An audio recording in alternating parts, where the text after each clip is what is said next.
Bonjour tout le monde, bienvenue sur ma chaîne YouTube Le Labo des langues d'Emma. Aujourd'hui je suis ravie de vous retrouver pour une nouvelle vidéo que j'avais vraiment très envie de vous tourner puisque l'on va continuer sur la série de voyages et plus particulièrement sur ma playlist de l'Albanie que je vais vous créer directement après cette vidéo. En effet, donc si vous n'avez pas encore vu ma première vidéo sur l'Albanie où je vous faisais un petit peu découvrir la culture, mais plutôt à partir de faits que j'ai pu trouver sur internet, de recherches personnelles et de choses qu'on a pu me dire personnellement, aujourd'hui je vais confronter finalement ces idées que j'ai pu recevoir avec la réalité puisque je viens justement de rentrer de l'Albanie, un très joli pays que j'avais envie de vous partager avec vous. Alors, tout d'abord, donc sachez simplement que j'y suis restée que 3 jours réellement puisque je suis arrivée là-bas le samedi soir, donc à l'heure où je vous tourne la vidéo, on est un jeudi, donc c'était le samedi dernier et je suis rentrée un mardi après-midi. Donc en réalité, j'ai surtout profité les dimanches, lundi et mardi matin. Donc ça a été quand même un séjour express, mais très intéressant, très enrichissant, à tel point que ma vidéo serait beaucoup trop longue et que j'ai décidé de la diviser en 2 parties. Donc dans cette première partie que vous êtes en train de visionner, je vais vous partager vraiment mon voyage tel quel, donc les villes que j'ai pu visiter, les monuments que j'ai pu également visiter, donc plutôt mon expérience touristique telle quelle. Alors que dans la deuxième partie, on va plutôt vraiment s'interroger sur la culture albanaise. Est-ce que les stéréotypes, ou en tout cas ce qu'on entend de l'Albanie est vrai ou pas? Et essayer finalement de s'interroger sur sa propre culture par rapport à la culture albanaise, chose que je trouve vraiment très intéressante. Comme je vous l'ai dit, je suis partie, alors j'y suis allée toute seule, hein, mon copain n'est pas venu avec moi, mais j'ai retrouvé là-bas mon ami avec son fiancé qui sont venus me chercher à l'aéroport. Donc personnellement, je suis partie de Madrid, donc c'était un vol direct Madrid jusqu'à Tirana qui est la capitale de l'Albanie. Un vol qui a duré approximativement 3 heures, donc plutôt rapide en sachant que pour aller jusqu'à l'aéroport, il m'a fallu presque 3 heures de trajet. Donc un vol rapide, mais voilà, il y a quand même aussi beaucoup de trajets à côté parce qu'il faut se rendre jusqu'à l'aéroport, vous avez l'attente là-bas. Et une fois que vous arrivez à Tirana, donc personnellement, moi j'avais pris donc un hôtel pour 3 à Durrës, qui n'est pas vraiment juste à côté, enfin il faut compter à peu près 35 minutes en voiture, donc il y avait quand même beaucoup de trajets à côté. Ce qui fait que je suis arrivée à Tirana en réalité le dimanche parce qu'il était 1h du matin. Il n'y a que 2 vols par semaine il me semble de Madrid à Tirana, donc je ne pouvais pas vraiment choisir les horaires. Donc ce qui fait que voilà, le samedi en fait ça n'a pas du tout été une journée où nous avons profité, simplement nous avons pris la voiture parce que donc le fiancé de mon ami avait loué une voiture. On l'a prise pour aller jusqu'à l'hôtel et finalement ça a été presque dormir tout de suite parce qu'il était déjà très tard. Sachez donc que mon voyage a un petit peu mal commencé puisque donc quand je suis arrivée à l'aéroport, donc jusque là tout allait bien pour se rendre jusqu'à Tirana. J'ai pu retrouver mon ami très facilement, en fait l'aéroport de Tirana est vraiment pas très grand. Moi en tout cas qui suis habituée à Madrid qui est l'un des aéroports les plus grands d'Europe, eh bien j'ai trouvé qu'il était quand même assez petit donc c'était facile de s'y retrouver. Ce qui fait donc que j'ai retrouvé mon ami sans aucun problème, on est sorti, il faisait extrêmement chaud alors que oui on est au début du mois de juin mais on sentait déjà l'été, enfin c'est simple, je peux vous dire que tous les jours où j'ai été là-bas on avait à peu près 30, 32, je crois que le maximum qu'on a eu ça devait être 34 degrés. Et on ne baissait pas des 20 degrés. Même le matin, à peine on se levait, on avait déjà très chaud. Donc ça a été short et t-shirt tous les jours. Donc oui, il faisait très chaud. On est allé directement à la voiture et c'est là que les choses se sont compliquées. Donc je vous parlerai de l'expérience de la conduite en Albanie parce que ça, Dans ma deuxième partie, je pense que je pourrais le développer. Mais en tout cas, simplement, on a eu beaucoup de mal à trouver l'hôtel qui en fait était vraiment un petit peu perdu dans des ruelles. Donc le GPS en fait ne nous avait pas vraiment aidé. Au final, on a dû contacter directement l'hôte pour qu'il nous aide un petit peu parce qu'on était complètement perdus. Ça, à savoir, donc ça c'est quelque chose aussi d'assez frappant peut-être pour vous, mais oui, en Albanie, en fait il était 2 h du matin et on pouvait totalement contacter notre hôte qui était vraiment là pour nous, donc pas comme en France où on a vraiment cette image de à partir de minuit, il n'y a plus personne, plus de réceptionniste, plus rien. Non, là c'était quand même une disponibilité totale, donc ça c'était bien. Mais bon, on a quand même réussi à trouver avec un peu de difficulté et de l'aide, mais on y est arrivé. Et donc à ce moment-là, au final, on n'a pas vraiment profité, on est juste quand même allé à la plage, même si je vous avoue que personnellement j'avais juste une envie, c'était de me coucher. Mais on a juste voilà, fait un petit tour à pied, on a vu un petit peu la plage de Dores. Alors nous on n'était pas dans le centre historique mais un petit peu à l'écart. L'hôtel s'appelait, alors je vous donnerai le nom si vous voulez dans les commentaires si jamais ça vous intéresse. Je crois qu'il s'appelait Arben, mais faudrait vérifier. Et du coup donc voilà, la soirée a été assez courte. Après donc ça a été directement retour à l'hôtel. Oui, je me souviens qu'on avait acheté des boissons parce que l'eau n'est pas potable là-bas. Du moins, même les Albanais ne boivent pas l'eau sur place, donc on a acheté des bouteilles d'eau. On est rentré à l'hôtel, on est allé se coucher directement. Et le lendemain, c'est là quand même qu'on a pu vraiment profiter. Donc le dimanche, on est allé à la capitale parce qu'évidemment, je pensais quand même que c'était la première destination à connaître. Donc nous sommes allés à Tirana qui était à peu près, donc l'aéroport n'est pas au même endroit mais comptait à peu près 40 minutes en tout cas de là où on était en voiture.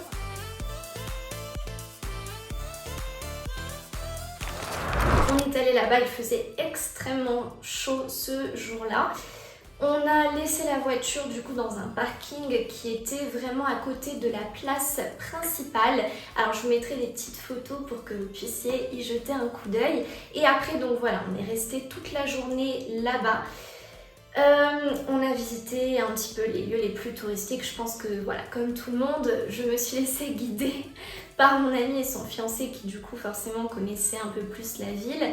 Donc on est allé premièrement à la grande place, alors je suis désolée j'ai oublié le nom, je vous le mettrai, une grande place qui est très connue. Alors on m'a expliqué que les présidents se rassemblaient sur cette place qui est l'une des places les plus grandes d'Europe, sinon peut-être la plus grande mais je préfère ne pas dire de bêtises, en tout cas l'une des plus grandes. Vous avez donc là-bas vous avez la mairie qui est à proximité, vous avez également la fameuse mosquée très connue de Tirana dont je vous mettrai des photos et c'est justement là-bas qu'on a été ensuite. Cette mosquée est absolument magnifique, vraiment c'est à voir absolument, elle est gratuite et voilà, simplement savoir que à tels horaires vous ne pouvez pas la visiter, mais en tout cas quand vous pouvez la visiter vraiment faites-le, c'est superbe. Alors sachez donc que pour pouvoir rentrer donc vous devez vous déchausser, on va vous couvrir entièrement et donc les femmes doivent aller en haut et les hommes rester en bas. Donc moi j'étais accompagnée de mon ami et vraiment la mosquée était magnifique, vous pouvez prendre des photos, elle est incroyable, vous avez un tas de décorations vraiment magnifiques, donc je vous mettrai des photos. Donc ça c'est vraiment quelque chose à faire. Je pense que voilà, si vous cliquez sur Tirana sur Google, c'est peut-être l'un des premiers monuments qui va vous apparaître, c'est vraiment super connu. Donc ça c'est ce qu'on a fait. Après on est allé alors ce qu'ils appelaient comme le château médiéval de Tirana. En réalité c'est pas vraiment un château, hein. Vous êtes plus bon, sur une zone qui paraît un petit peu des temps médiévaux. En tout cas c'est plutôt une reconstruction qu'ils ont essayé de faire. Et en réalité quand vous entrez à l'intérieur, vous avez en fait des marchands qui vous proposent des produits touristiques de l'Albanie. Donc c'est vraiment devenu voilà, une zone très touristique. Et justement, j'en profite pour vous montrer donc ce que j'ai acheté là-bas. Donc un petit magnète de l'Albanie. J'avais vraiment envie en fait d'un magnète très simple, donc il faut savoir que j'adore les magnettes, je les collectionne, je fais partie de cette team. Des magnettes sur le frigo, des pays, des villes qu'on a visitées. Et bon, celui-là en fait c'est le drapeau de l'Albanie, comme j'avais expliqué dans ma vidéo précédente sur l'Albanie justement. Il est très simple, mais j'ai trouvé qu'il était beau, j'aime beaucoup la forme. La profondeur, je trouve qu'il est simple mais très joli. Je vous avoue que je ne l'ai pas acheté peut-être au meilleur endroit, on va dire l'endroit le plus économique parce qu'il m'a coûté 300 lek, donc en euros c'est 3 euros. Alors ça aussi, sachez au niveau des conversions, donc pour rappel qu'en Albanie l'euro n'existe pas, c'est le lek. Et pour faire simple, grosso modo, 100 lek correspond à 1 euro. Donc 300 lek, 3 euros. Et j'ai également acheté ce joli bracelet que je vous montre ici. Et alors comme vous voyez, donc ce bracelet il reprend en fait les couleurs du drapeau, donc rouge et noir. Et vous avez ici le symbole également de l'Albanie. Donc vraiment un très joli bracelet, très mignon, qui m'a coûté également 300 lek, donc 3 euros aussi. Bon, je pense qu'il y a des zones où vous pouvez le trouver moins cher, mais je vous avoue que j'étais tout émue quand je suis arrivée là-bas et j'avais très envie en fait de faire déjà des achats.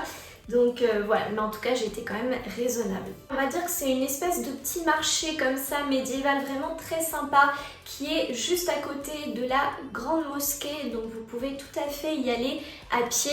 Et si vous continuez en fait dans la même ruelle, vous allez trouver plein de stands, des marchands de glace.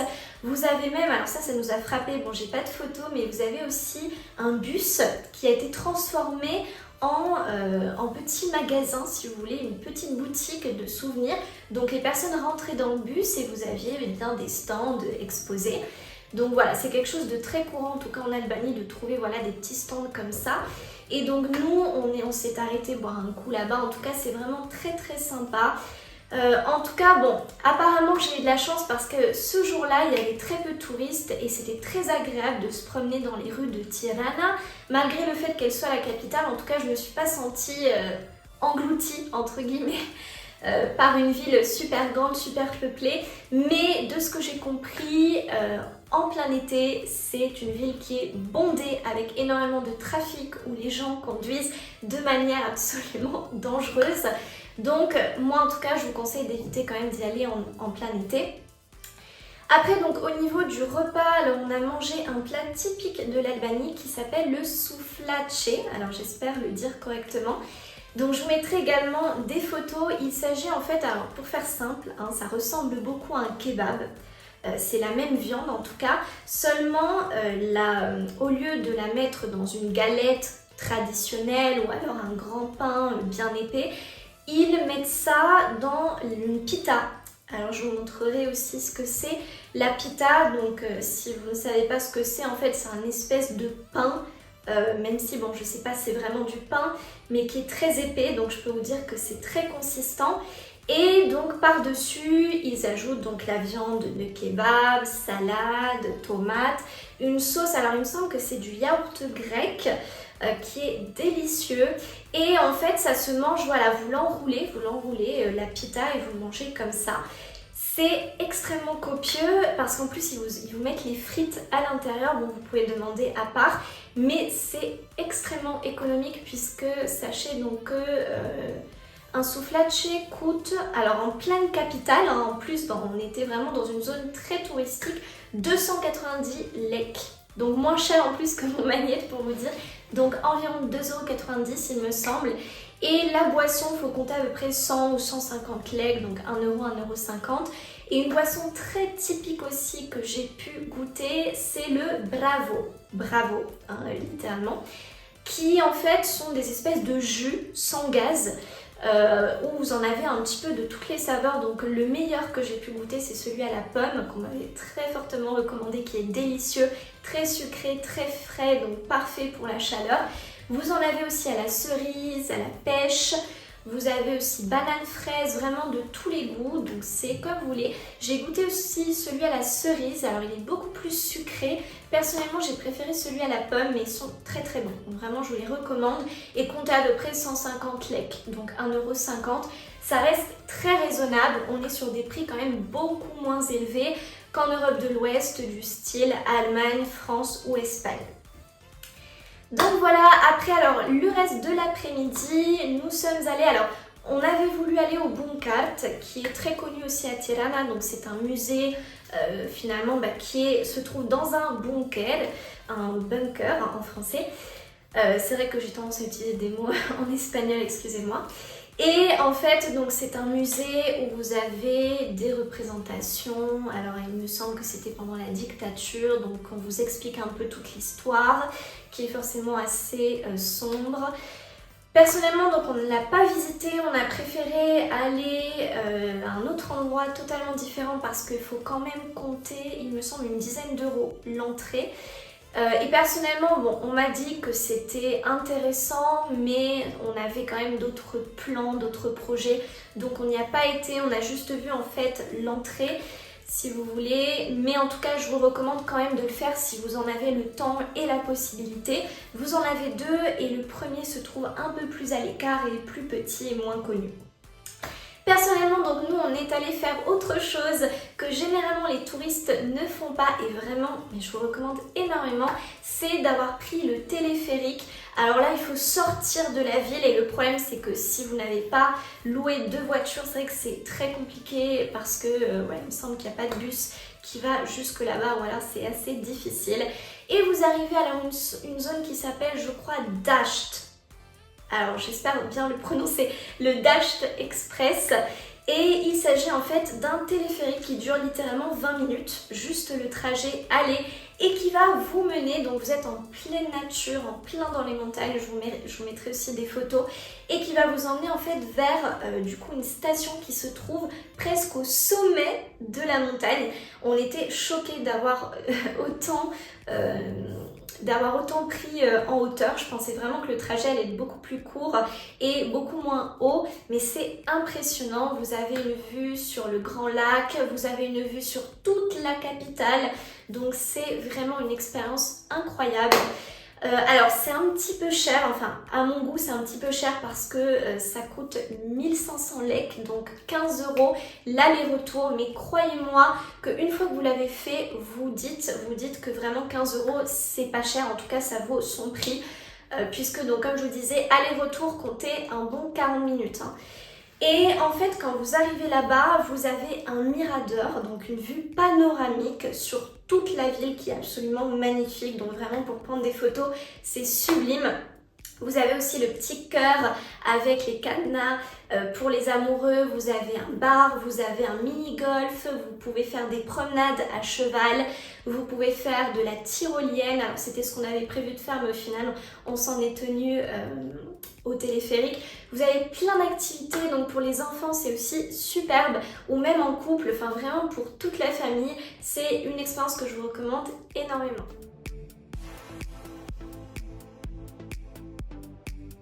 Donc la deuxième journée, là on a été plutôt à une zone de plage. Nous sommes allés dans le sud, vraiment en plein dans le sud, on est allé à Vlora, j'espère bien le prononcer, qui est une ville très touristique, très connue, mais aussi qui a la mauvaise réputation d'être victime de beaucoup de criminalité là-bas. Bon, personnellement, sachez que je me suis jamais vraiment sentie en insécurité. En tout cas, c'est sûr qu'il y a beaucoup de touristes et c'est une ville qui est quand même connue pour ses plages. Donc nous sommes allés à la plage, hein, tout simplement. Là-bas, ça a été vraiment voilà, se détendre. Sachez, bon, comme je disais dans ma vidéo précédente, qu'en Albanie, il y a beaucoup de plages privées. Personnellement, à Vlora, j'ai été étonnée parce qu'on a pu très facilement aller à la plage.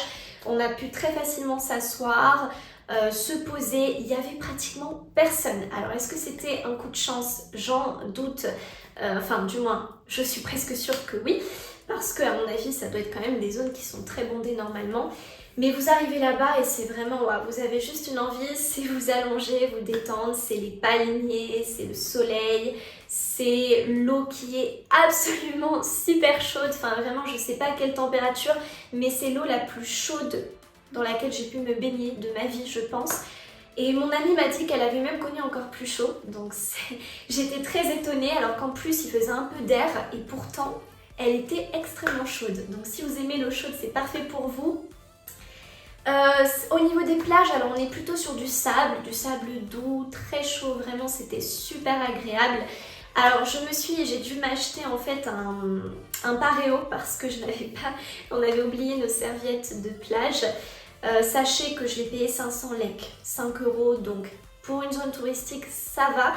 Et sachez aussi, bon ça je vous le redirai dans la deuxième partie, mais il faut négocier en Albanie parce que normalement elle m'a coûté 600 lek et j'ai réussi à la négocier à 500 lek parce que là-bas voilà c'est comme ça que les choses fonctionnent, on négocie. Donc en tout cas voilà, ça a été journée à la plage. Après, alors ce qui n'était pas prévu, mais le fiancé de mon ami nous a proposé de nous emmener jusqu'à Dermi, qui est une autre plage beaucoup plus petite mais très très connue aussi, qui se trouve, alors en réalité il n'y a pas beaucoup de kilomètres, mais comme vous êtes en plein dans des montagnes à zigzaguer, comptez un bon 45 minutes pour vous y rendre. Avant d'y aller, on est allé à une autre zone panoramique. Alors là, je peux vous dire que soyez prêts quand même, n'ayez pas peur pour la route parce que là, vous êtes vraiment sur des chemins, des courbes très abruptes, pardon, et vous allez aller vraiment au sommet de la montagne. C'était juste impressionnant parce qu'on a vu un berger, il y avait des chèvres comme ça à l'air libre. Vous avez l'impression de remonter un siècle auparavant, c'était sublime. Et une fois que vous arrivez donc tout en haut de la montagne, alors je vous mettrai aussi des photos et le nom, vous avez là encore une vue panoramique sur Dermi, sur la plage.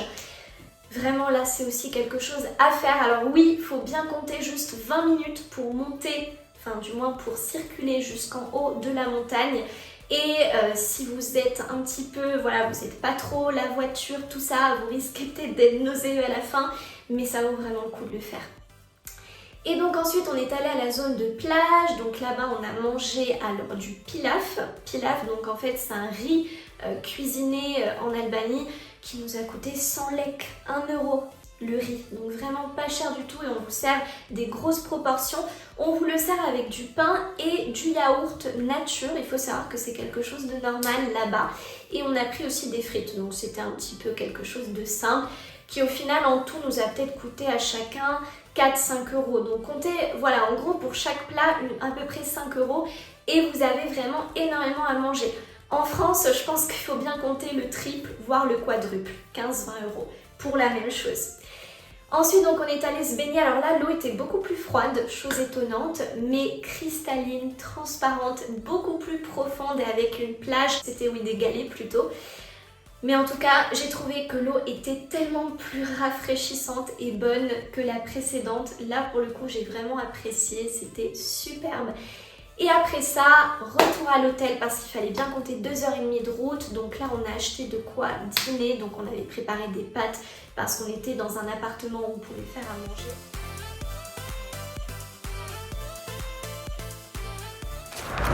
Resté dans Durrës. Là, on a plutôt été du côté du centre historique. On a pris le petit déjeuner là-bas. Alors, j'ai déjeuné quelque chose de typique qui est donc una tarta tres leches. Alors, en français, c'est un gâteau, je sais même pas comment on le traduit, je vous mettrai le nom, mais en tout cas qui était délicieuse et qui est servie avec du caramel. Ensuite, on a fait vraiment un petit tour. Donc là, ah oui, excusez-moi, la chaîne de restauration, c'est Pelikan. Elle est très connue en Albanie et vraiment, si vous êtes tout ce qui est sucré, gâteau, tarte, c'est là-bas qu'il faut aller. Après, donc là, on a visité un petit peu vraiment le centre de Durrës. Donc, on a vu le fameux amphithéâtre romain. On a vu un petit peu aussi une autre mosquée, mais simplement de l'extérieur. On n'est pas resté très longtemps parce qu'après, il fallait laver la voiture, retourner à l'aéroport. Donc, finalement, c'est passé très vite. Mais voilà, donc pour faire simple, mon voyage, ce qu'il en est. Donc en réalité, ça a été un voyage très court, mais on a quand même pas mal bougé, on a beaucoup vu. En tout cas, j'estime avoir vu quand même déjà pas mal de la culture albanaise, même si je sais qu'il reste encore des villes à connaître. J'aimerais beaucoup connaître le district de Berat qui est très connu. Il y a aussi des villes et des plages au sud comme Sarande, Ksamil, Gerocaster qui sont aussi très connus. Malheureusement, bon, on ne pouvait pas tout faire, mais en tout cas, donc ça a été une très bonne expérience. Parmi mes autres achats, donc il y a aussi cette serviette. Alors bon, en réalité, c'est pas un achat, donc c'est mon amie qui me l'a donné. Avec, donc vous avez le nom l'Albanie et puis vous avez au-dessus le nom de l'Albanie en albanais. Alors j'aurais beaucoup de mal à le prononcer. J'espère que cette vidéo vous aura plu. N'hésitez pas à la liker, à laisser un commentaire, voire à vous abonner à ma chaîne YouTube si vous aimez mes contenus. C'est donc ma première série de voyages. J'espère qu'elle vous aura plu. Et je vous retrouve du coup pour la deuxième partie sur l'Albanie. Ciao ciao!